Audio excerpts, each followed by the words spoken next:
বণিকে পাওয়ার পেলেই আপনাদের সামনে আসবো। শান্তনু সেন, জগন্নাথ সরকারের বক্তব্য যে রানাঘাট তিনি জিতবেনই, 2 আর 3-এর লড়াই, আর ওদিকে মহুয়া মৈত্র কনফিডেন্ট কৃষ্ণনগর ধরে রাখার ব্যাপারে। দেখুন, দুটো লোকসভা কেন্দ্রে দুটো আলাদা আলাদা চিত্র আছে। একদম। মহুয়া মৈত্র যেভাবে নরেন্দ্র মোদী তথা বিজেপির দুর্নীতির মুখোশ প্রকাশ্যে খুলে দিয়েছে, তাই আমরা দেখেছি প্রিভিলেজ কমিটি বহু ক্ষেত্রে নিশ্চুপ থাকে, নীরব থাকে। যখন দানি চালিকে বিজেপির একজন সাংসদ প্রকাশ্যে কুরুচিকর তার ধর্ম তুলে কথা বলে, তখন সেক্ষেত্রে চুপ থাকে, আর তড়িঘড়ি মহুয়া মৈত্রকে সুযোগ না দিয়ে একতরফা সিদ্ধান্ত নিয়ে তাকে পার্লামেন্ট থেকে বাদ দিয়ে দেওয়া হয়। এর প্রতিবাদে কৃষ্ণনগরের মানুষ মুখিয়ে ছিল কখন সুযোগ পাবে মহুয়া মৈত্রকে আগের থেকে বেশি ভোটে জেতাবে। এছাড়া অন্য ফ্যাক্টরগুলো তো রয়েইছে। এবার আসি রানাঘাট লোকসভা কেন্দ্র। আমি রানাঘাটের বিদায়ী সাংসদের কথা, তিনি হয়তো প্রাক্তনী হয়ে যাবেন, তাই তার কথা শুনে আমি একটাই কথা বলবো যে তাদের মিথ্যার মুখোশ খুলে গেছে। 4.5 বছর আগে গায়ের জোরে বুলডোজ করে পার্লামেন্টে সিএএ বিল পাস করিয়ে রাষ্ট্রপতির অনুমোদন পাওয়ার পরেও 4.5 বছর লাগলো 9 বার এক্সটেনশন চাইতে হলো রুল ফ্রেম করার জন্য।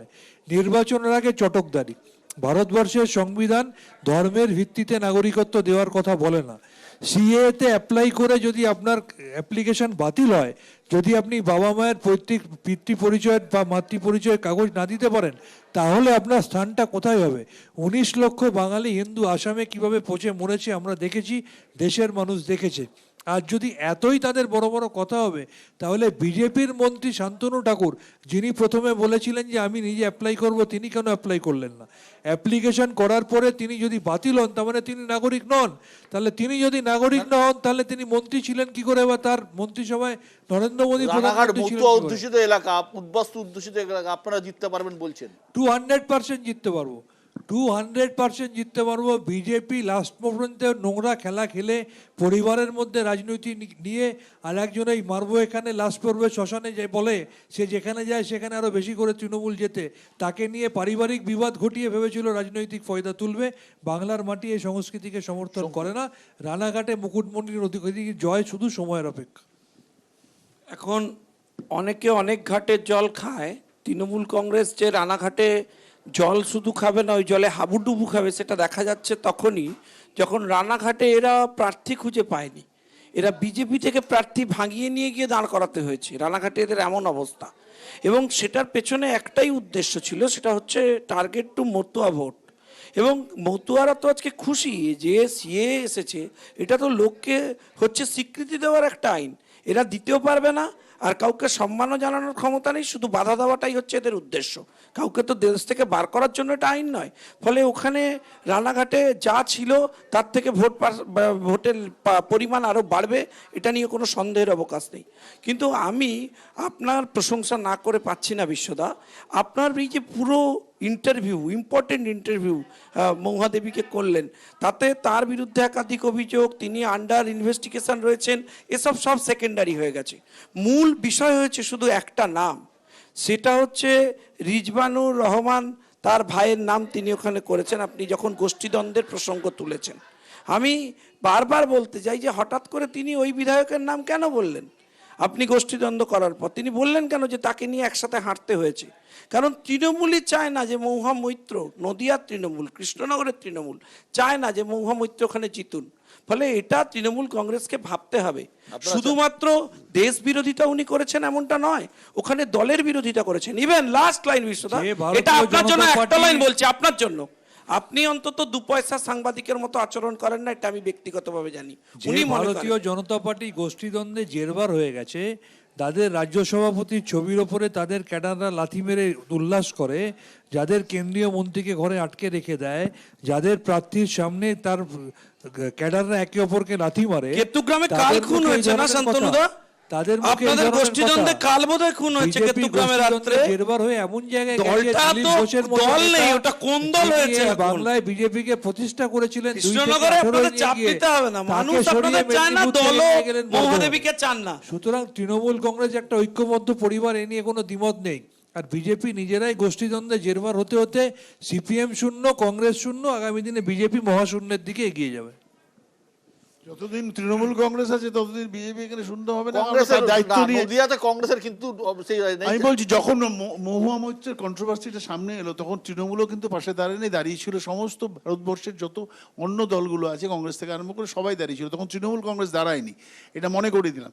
যদিও আমি এস এম সাদির হয়ে মানে আমি আর সেলিমজি একটা মিটিং করেছিলাম ধুবুলিয়াতে, তাতে যে মানুষের ভিড় দেখেছিলাম তাতে আমার মনে হয়েছে যেন মানুষ মানে ওই কেন্দ্রে একটা মানে নির্ণায়ক শক্তি তৈরি করতে পারে, সিপিএম এবং বাম কংগ্রেস এবং বাম শক্তিকে একটা নির্ণায়ক শক্তি, সেখানে নির্ণায়ক মহুয়া শক্তি। হারতে পারে বা ওখানে রাজমাতাও হারতে ওই পারে। কেন্দ্রে আরেকটা ইম্পর্টেন্ট ইনপুট আছে, মানিক ভট্টাচার্য যিনি জেলে আছেন, ওনার বিধানসভা কেন্দ্র ওই কেন্দ্রের ভেতর আছে, ফলে এসব ব্যাপারে আসবে। আসবে, নিশ্চয়ই আসবে, অনেক কিছুই আসবে। তার সাথে এটাও আসবে ওই কেন্দ্রে বিজেপি প্রার্থী ব্রিটিশদের সহযোগিতায় কাজ করেছিল ইতিহাস স্বাধীনতার বিরুদ্ধে। তৃণমূল এটা মাথায় ইতিহাস রাখুন। লিখুক, এটা মাথায় রাখুন। তৃণমূলের মতো ইতিহাস লিখে এটা ফেলবে। মাথায় রাখুন। এবং ইতিহাস ভূগোল এই লেখালেখি চলুক। আমি শুধু একটাই বলি যে গতকালও অভিষেক বন্দ্যোপাধ্যায় একটা সভা করতে গেছিলেন এবং সেখানে তিনি বলেছেন যে যদি এনআরসি না চালু হয় তাহলে সিএ চালু হলে তৃণমূলের আর কেউ না হোক উনি সমর্থন করবেন। মূল প্রশ্নটা হচ্ছে যে সিএ না, উনি বলেছেন ধর্মের নিঃশর্ত ভিত্তিতে, আমি নাগরিকত্ব। আপনাকে বলিনি বলবেন, কাহিনী যে আমি বললাম যে অর্ধশক্ত ধর্মের বলবেন না। ভিত্তিতে অভিষেক নাগরিকত্ব বন্দ্যোপাধ্যায় বলেছেন নিঃশর্ত নাগরিকত্ব না, না, না, দিলে আবার এবং বলছি, এনআরসি না করলে আমি আমার সমর্থন করব। আমার কাছে সংবাদপত্রের ক্লিপিং আছে, আপনি চাইলে আপনাকে পাঠিয়ে দেবো।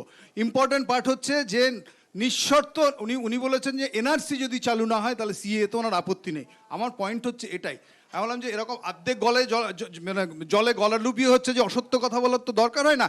আসলে ভোটের জন্য মনে মনে কোথাও চাইছেন যে দরকার হলে সিএ টোপ মানুষকে আমরাও একটু দিয়ে দিই, পারছি না তাই। আমি বলছি কৃষ্ণনগর আমি আপনাকে বলবো যে আপনি এমন একটা কেন্দ্র দেখালেন, সম্ভবত আপনার আজকের একটা সাক্ষাৎকার সাদিরও দেখানো উচিত ছিল যে আমাদের বামফ্রন্টের প্রার্থী। আমি বলছি যে পশ্চিমবঙ্গের যে কটা লোকসভা ক্ষেত্রে অপ্রত্যাশিত ফল হবে বলে আমি মনে করছি, আমরা মনে করছি, তার মধ্যে একটা কৃষ্ণনগর। ওখানে মহুয়া মৈত্র বললেন না আমি এক, বাকিরা 2-3 কে হবে।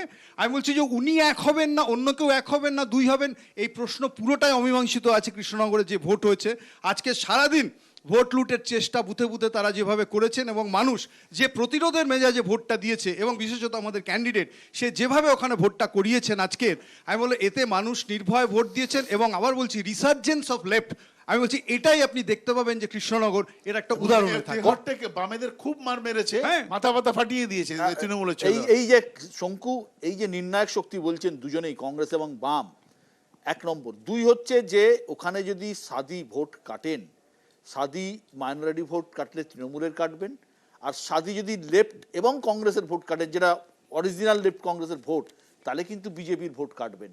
এই জায়গায় আপনারা একটা গেল একটা প্রশ্ন। 2 হচ্ছে মতুয়াদের কি আপনারা বোঝাতে পেরেছিলেন যে মতুয়ারাও তো কনফিউজ যে তাদের কি করতে হবে কি করতে হবে না?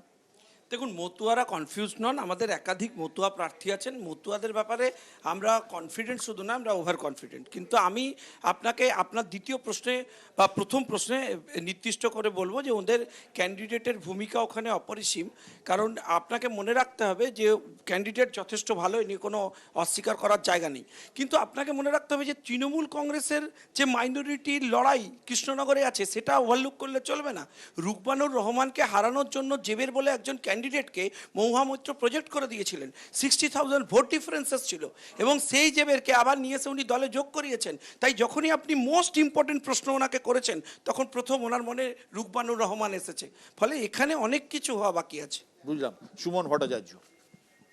দেখুন, আমি এটা বিশ্বাস করি যে পার্থদার মতোই যে লেফটের রিসার্জেন্স হতে পারে, কিন্তু এটা খুব দুঃখজনক যতদিন সিপিএম ক্ষমতায় ছিল ততদিন কৃষ্ণনগরে 1952 সাল থেকে কোনোদিন কৃষ্ণনগরে সিপিএম কোনো মুসলিম প্রার্থীকে দাঁড় করায়নি। এখন তৃণমূলের ভোট কেটে বিজেপিকে সুবিধা করে দিতে হবে বলে তুমি সাদিকে দাঁড় করাবে আর মুসলিমরা এত বোকা হবে, এটা বোধহয় একটু সরল সমীকরণ হয়ে যাচ্ছে। ঠিক যেমন যতদিন ডায়মন্ড হারবারে সিপিএম জিততো ততদিন অমল দত্ত জ্যোতিবাবুর আত্মীয় দাঁড়াতেন, যখন সিপিএম ধসে গেল তখন ফুয়াদ আলিমকে লড়তে পাঠানো হলো। সিপিএমকেও বুঝতে হবে যে মানুষ বোকা নয়। তাহলে না, আমি আপনি যখন বলছেন আমি বলিনি। নাও coming back two Mahua Moitra. Mahua Moitra জিতুক আমার মনে হয় সবাই চায়, যারা টেম্পোতে বিশ্বাসী নয় অন্য টেম্পো, তারা সবাই মহুয়া মৈত্র যেহেতু করে চায়, আমার রাহুল গান্ধীও চায়। তো মহুয়া মৈত্র জেতাটা আমার ধারণা অনেক দিক থেকে গুরুত্বপূর্ণ। ঠিক তেমনই Jagannath Sarkar, coming back to the Ranaghat seat, Jagannath Sarkar কোনো গোষ্ঠী করেন না। দিলীপ ঘোষের সাথে তার সুখ্যাতি তার সুসম্পর্ক নেই, শুভেন্দু অধিকারীর সাথে তার সুসম্পর্ক নেই, আমি যতদূর জানি সুকান্ত মজুমদার তার সুসম্পর্ক নেই। এবং দক্ষিণবঙ্গের সবচেয়ে বেশি ব্যবধানে জেতা সত্ত্বেও জগন্নাথ সরকারকে মন্ত্রী করা হয়নি, কিন্তু জগন্নাথ সরকার কিন্তু থ্রু আউট পারফর্ম করেছেন। এবং একটা অদ্ভুত আয়রনি আছে জগন্নাথ সরকার আর মুকুটমণি অধিকারী। 2019-এর লোকসভা নির্বাচনে প্রথমে মুকুটমণি প্রার্থী ছিলেন, মুকুটমণি এনওসি পাননি বলে জগন্নাথ সরকার দামি হিসেবে দাঁড়ান এবং জেতেন। যখন 2021-এর বিধানসভা হলো তখন দুজনেই লড়লেন, কারণ দুজনেই ভেবেছিলেন যে সে সময় বিজেপি সরকার গঠন করবে। জগন্নাথ সরকারও জিতলেন, মুকুটমণিও জিতলেন। জগন্নাথ সরকার পরে রেজিগনেশন দেন, শান্তিপুরে ব্রজকিশোর গোস্বামীর পরিবারের থেকে একজন তৃণমূলের জেতে। So here comes the question, Jagannath Sarkar আর মুকুটমণির লড়াইতে কখনো যেন সবসময় জগন্নাথ সরকারের প্রতি ভাগ্য একটু সদয় থাকে। ইন অ্যাডিশন টু দ্যাট, আমি বলছি দুজনই মতুয়া কমিউনিটি বিলং করে এবং জগন্নাথ সরকারের থেকে মতুয়াদের মধ্যে মুকুটমণির অনেক বেশি ইনফিল্ট্রেশন আছে।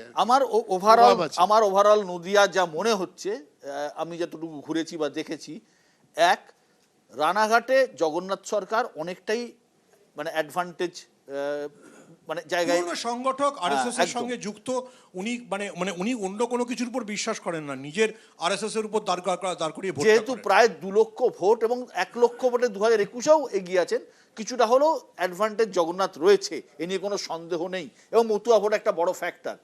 কিন্তু কৃষ্ণনগর কেন্দ্রে মহুয়াকে লড়তে হচ্ছে অনেক কিছুর বিরুদ্ধে। অনেক কিছু বলতে আমি বলতে চাইছি, মহুয়ার জয় এমনিতে স্মুথ দেখালেও কতটা স্মুথ কতটা হবে তা নিয়ে আমার সন্দেহ আছে, একটা কারণে যে দলের যে অংশ সেটা কিন্তু দলের যেহেতু মহুয়ার কানেক্ট একদম গ্রাসরুটে অত্যন্ত ভালো, মহুয়া থেকে গ্রাসরুট তার ব্যবহার অত্যন্ত ভালো এবং সবাই পছন্দও করেন। কিন্তু মাঝখানে যে স্তরটা রয়েছে অর্থাৎ নেতা যারা ভোট করান, সেই জায়গায় মহুয়ার সাথে সম্পর্ক অনেকের কিন্তু মসৃণ নয়, সেটাও কিন্তু একটা বড় ফ্যাক্টর।